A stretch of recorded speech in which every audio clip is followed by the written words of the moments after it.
Jadi kalau ada konflik di dalam network ya, dan konfliknya itu berkaitan dengan satu dua individu ya, bahas di luar network lah.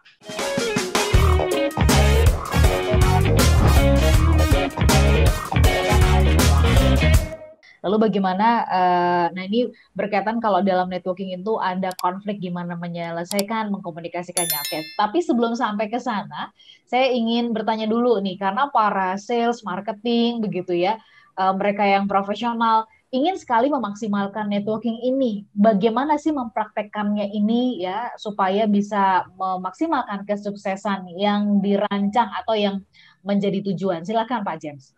Yes, sangat-sangat penting untuk seorang sales, ya salesperson, efektif dalam hal networking ya, sangat-sangat penting karena orang sales itu kan hidup dari bank nama yang baru Betul. terus ya. Ya. Jadi networking itu adalah bank nama ya. Cuman jangan begitu masuk aja langsung caplok gitu loh. Oke. Jadi, ya kan, masuk aja caplok tanpa memberi apa-apa, tanpa orang sudah kenal kita, tanpa orang sudah nyaman sama kita, tanpa orang sudah suka sama kita, tanpa orang sudah trust sama kita, langsung hadir satu dua kali aja caplok langsung kabur ya. Orang nggak suka langsung ya. Jadi yes, penting sekali orang sales harus pinter-pinter bernetworking ya. Ya. Dan kalau kita network dengan baik, justru kita diajak oleh orang-orang di network itu untuk bergabung ke network lain karena rata-rata setiap orang punya jaringan, setiap orang punya network di 3-4 tempat kan ya. Kita Betul. 3-4 tempat. Arisan aja, ibu-ibu arisan aja minimal ada 3 arisan kok. Oke, 3 arisan. Kelompok ini berbeda, kelompok itu berbeda, kelompok ini berbeda ya. Kalau kita orang suka sama kita diajak kok untuk bergabung di arisan-arisan lain, betul ya. Ya, betul. Komunitas juga begitu. Kalau kita gawe sepeda dan kita menyenangkan, orangnya menyenangkan, kita diajak ke komunitas gawe sepeda yang berbeda kok ya. Nanti gawe sepeda berbeda pula, lu hobi mancing. Yuk, teman saya hobi mancing. Yuk kita mancing sama-sama. Masuk pula ke network dan komunitas memancing, betul. Jadi luas sekali loh. Jadi harus seorang sales harus pinter bernetworking dan justru bank nama dan yang segar itu datang dari sana. Iya, iya, iya, iya. Ya. Nah, Pak James tadi mengatakan dua hal tadi saya catat ya. Kalau sudah kenal dan nyaman dengan kita, maka dia akan jauh lebih terbuka. Kalau kita punya sesuatu yang kita tawarkan, dia akan jauh Yes. lebih percaya, atau kita akan diajak untuk berkenalan lagi dengan networking yang lain begitu. Jadi harus kenal dan membuat mereka nyaman terlebih dahulu begitu ya, Pak James. Setuju. Dan Setuju. kuncinya tadi Pak James di awal sudah mengatakan ya memberi gitu ya. Memberi. Iya. Nah, Pak James, kan di dalam networking kita berkomunikasi atau berhubungan dengan manusia. Ya, seringkali makin kita kenal, makin kita merasa nyaman tuh kan ada gesekan ya, kayak rumpun Ya. bambu ya, makin dia banyak, makin rapat, makin makin bergesekan. Bagaimana cara berkomunikasinya kalau terjadi konflik? Kalau ada gesekan, which is normal seperti Ola tadi bilang, ya, gesekan itu kan tidak menggesek kepada kalau ada pohon bambu, ya, Ya, yang gesek kan sama kita gesek pohon-pohon ke sebelah kanan dan sebelah kiri kan, betul. yang jarak 30 pohon setelah kita itu kan nggak gesek ke kita. Benar. Jadi kalau ada konflik di dalam network ya, dan konfliknya itu berkaitan dengan satu dua individu ya, bahas di luar network lah. Bahas di luar network ya. Jangan sampai network itu keruh gara-gara konflik dua orang kan ya. Jadi bahas di luar network. Jangan cari perhatian lah. Ada orang kan baper. Urusan kecil diumumin ke banyak-banyak orang sehingga wah semua grupnya, setiap anggota dari grup jadi nggak nyaman gitu loh. Oke ya. Ya. Nah kalau demikian kan Anda tidak berkontribusi secara positif ke grupnya. Anda justru membawa kekacauan dan kekeruhan di dalam grupnya kan. Ya, jadi kalau ada konflik, selesaikan di luar grup lah. Sesuaikan di luar grup. Ya. Baik, Pak James, tadi di sesi sebelumnya Pak James menjelaskan soal tepat sasaran. Bagaimana sih kita bisa tahu ya Pak James ya, bahwa sharing informasi kita ini bisa tepat sasaran, mengenali sasarannya itu gimana? Mungkin Oh Pak yes, James bisa ya. share di bagian Bagus ini. sekali, Silakan. bagus sekali Ola.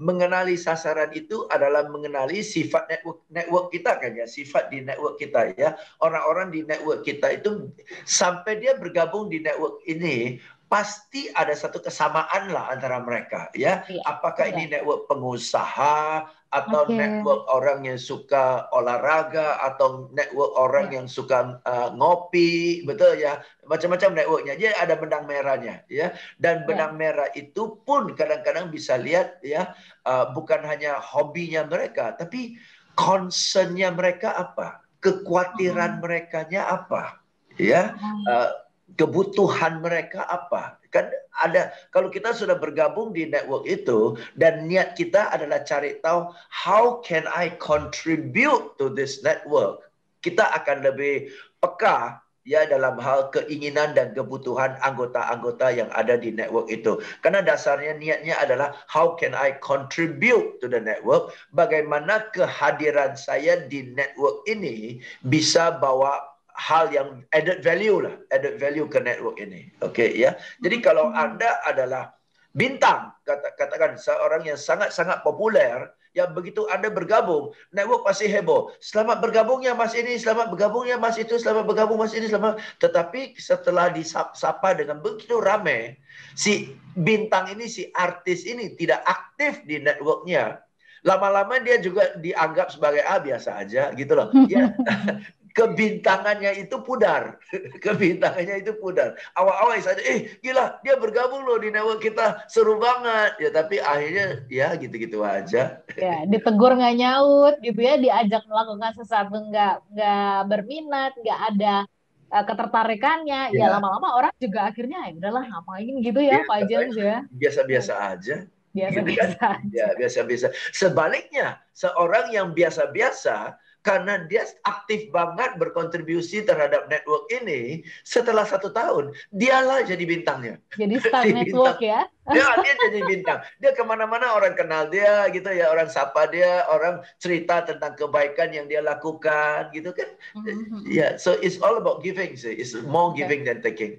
Oke, Pak James tadi di ujung tuh, Pak James mengatakan gitu ya, karena kita terus melakukan yang baik gitu ya, pada akhirnya anggota di network ini yang justru bercerita ya tentang kebaikan kita. Jadi kalau misalkan kita ketemu sama orang, kenal sama Pak James gak sih? Oh ya, Pak James yang orangnya itu.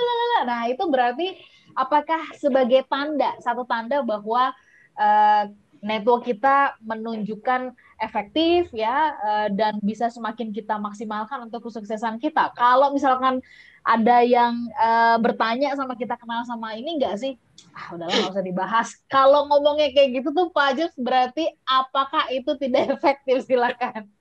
Kalau yang kedua itu mendingan berdiam di rumah aja daripada bergabung di satu network dan lebih banyak orang ngomongin jeleknya kita kan. Iya. Mendingan di rumah aja dah. Ya, jadi kesimpulannya adalah kalau sudah mau bernetworking, ya, lebih aktif dan aktifnya secara positif. Oke. Ya, itu. Kalau sudah mau bernetworking ya. Kalau mau bernetworking namun akhirnya memuncul citra yang negatif, mendingan nggak usah lah. Ya kan? Oke. Kami mohon diingatkan bagaimana power networking skill ini bisa memaksimalkan kesuksesan kita, karena tadi ada banyak hal yang juga Pak James sudah sampaikan ya, soal kita memberi, kemudian bahwa kalau kita mau sukses itu ya kita perlu dibantu, disokong oleh banyak orang begitu. Silakan Pak James. Yes, jadi kita perlu sadar bahwa networking itu penting, ya, karena kita nggak bisa kerjakan semua sendirian dan memang nggak perlu kerjakan sendirian. Dan kalaupun mau kerjakan sendirian, nggak mungkin. Sayang lah. Sedangkan kanan kiri depan belakang ada orang yang bisa bantu kita kok buka jalan ya dalam hal itu, ya, oke. Kedua adalah untuk bernetworking memang ada etikanya. Memang ada etikanya, memang ada keterampilannya, ya, dan harus belajar. Apalagi sekarang dengan bernetworking lewat online lagi, ya, lewat digital lagi, lewat sosmed lagi, sangat mudah, justru sangat mudah, tidak terlalu menyita waktu dibandingkan dengan networking offline kan ya. Kalau networking offline misalnya gowe sepeda, udah deh setengah hari udah selesai itu, habis itu, ya. Seminggu 2 kali aja makan waktu kan. Tapi kalau kita bernetworking di sosmed kita, komunitas kita, WhatsApp grup kita, itu jauh lebih ngirit waktu, ya. Jadi kita harus belajar bagaimana bernetworking offline dan online.